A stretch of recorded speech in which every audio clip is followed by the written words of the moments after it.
Shalom, shalom, everybody. Good morning. We are out here in our nice and secluded spot right here out of the sun, almost out of the sun, just a little bit of sun rays coming through. But we're out here in the spot, and I wanted to talk about really quick um, something that I saw online from someone else that I want to repeat. And I won't make all of his points. I'll put a couple of my own points in there too. But these are the reasons why you should leave America, right? Why you should leave Babylon. So we're not even going to call it America anymore. It is Babylon, okay? So the reason why you should leave Babylon, especially, and this is talking to my people, black people, African Americans, because if I will put it like this. If you're not an African American in Babylon, you should still leave. You should still get out because there's plagues and sins in this particular country, in Babylon, that will be nowhere else in the entire world. The scripture says that Babylon will be destroyed in a day, right? In an hour, it says. So very quickly, before you have a chance to recognize that it's being destroyed and flee, it will be destroyed with you in it. So again, this is for all people, but specifically Babylon for African Americans, and in particular African American men, is the most dangerous country in the world to be in. Okay, and we're just going to go over 3 quick reasons why you should leave America. Reason number 1. If you have in your possession American dollars or a way to make American dollars from anywhere in the world, a residual income, let's just say any sort of residual income, you should go. You should go right away. Don't even think about it. Go, right? Find a place and go, right? Because in most other places in the world that are not in, these first world countries, you'll find that you'll be able to live a luxurious lifestyle for a very small amount of money, right? So I was talking to a buddy of mine, and he was telling me to come to Africa. He would, want to save around, $16,000 to do that.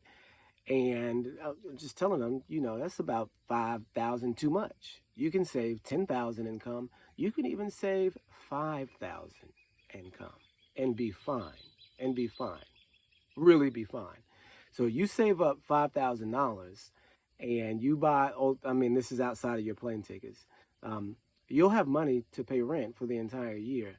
The place that I'm in now is very cheap. Most places are around, a good 2 to 3 bedroom house is about $150 a month. And that's nothing. I've got a place now that I pay $100 a month for.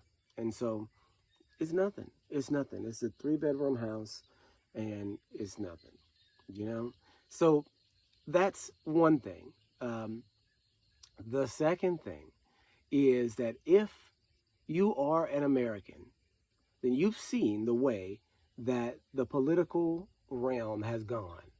Really, anybody that's in the politics right now is, against one another. Like the Democrats are against the Republicans are against the Democrats. It's not even just there.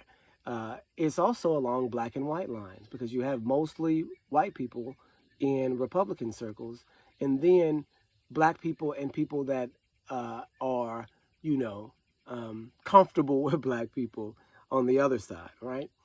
And then so you really have politics that's drawn along racial lines. And then you also have a men and women war that's going on in America. So right now, the media is pumping, and this is reason number 2. The media is pumping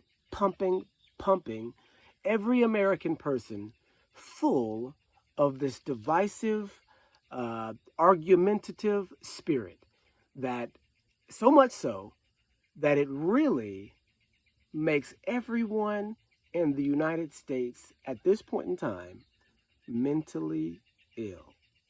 Okay, if you're living in the United States right now, you have a mental illness, right? Because you're not only just consuming this media, consuming this propaganda, you're also living in a space where everybody else is consuming the same propaganda that you are. And each person is taking it, internalizing it, and radicalizing it.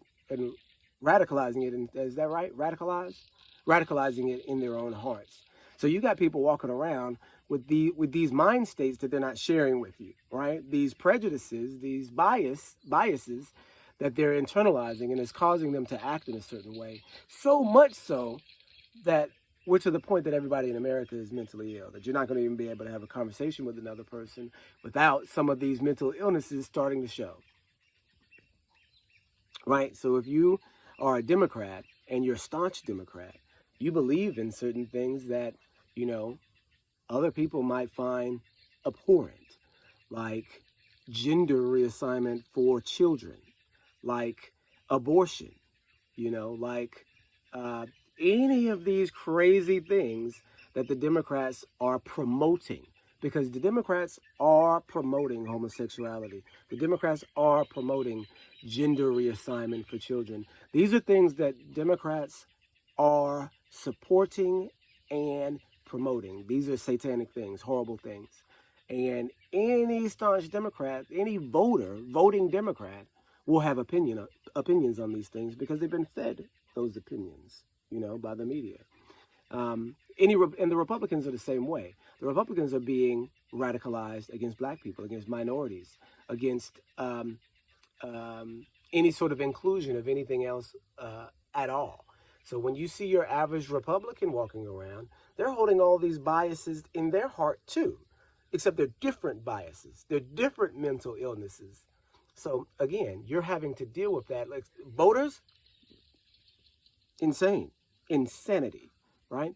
And then on top of that, the children are being fed with TikTok.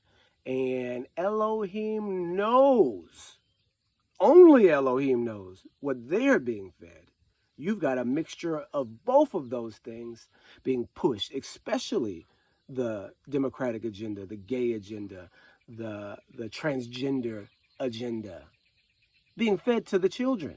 So the next generation is going to be worse than this one. So you better get out. The last reason, besides, everybody the two reasons before is you can live better for a less price in another country. Second reason, everybody in America right now is mentally ill and you'll have to fight them. Third reason is when you get to the place that you're going, when you get to this next living place, your next home, you're an American. And if you're like me, you're a Black American. And just being a Black American in another part of the world is like being a celebrity. People love Black Americans all over the world. People hate us all over the world too, but in some of these third world countries, we're looked at as celebrities for some reason. People have been listening to Michael Jackson for 40 years all over the world. When I went to Iraq, I was deployed to Iraq. First thing people will come up to me and say is, Michael Jackson, we love him. We love him. And this is the Iraqis, right? We love Michael Jackson. It's 2005. Michael Jackson, they had a hit on the radio in 2005, by that time in like 10 years. But the Iraqis loved him. They will come straight up to me, Michael Jackson. They won't know no English words but this. Michael Jackson. And we love him. So this is kind of how the world sees Black Americans. And I have a biblical example, right? So you guys remember when Paul was being arrested and taken into trial and all of these different things for the sedition that the Jews had said that he was doing. They were spreading a false message, spreading a false gospel. And so they got him, they're lashing him, they're beating him up, they're having their way with him because he's arrested. And he tells them, are you going to treat a Roman citizen this way? And Roman citizen? Oh, okay. Well, now you have these privileges and authorities because Rome is really the leader of the world in the ancient world. And so Paul uses this, authority as being a Roman citizen and a Hebrew in order to have influence in some of these places where he was taken. Jerusalem, and then other places too, because eventually he was called before Rome to see Caesar. So he's using his influence as a Roman citizen in order to, benefit himself in his position. And we, as Babylonian citizens, can use that all over the world as well in order to, build relationships and to gain authority in places where normally we wouldn't have them. Wouldn't have that authority. In America, you will not have the same authority as you will in other parts of the world. They will treat you better anywhere else. In America, you have zero authority. You have to fight for any sort of authority that you have. And then, is that what you want? Because they'll still hurt you and kill you if you get too much. Okay. All right. That's all I got, you guys. I don't want to do too much Babylon bashing here, but there's enough to go around. So these are the reasons why black man, black woman, woman should leave Babylon. Shalom, shalom.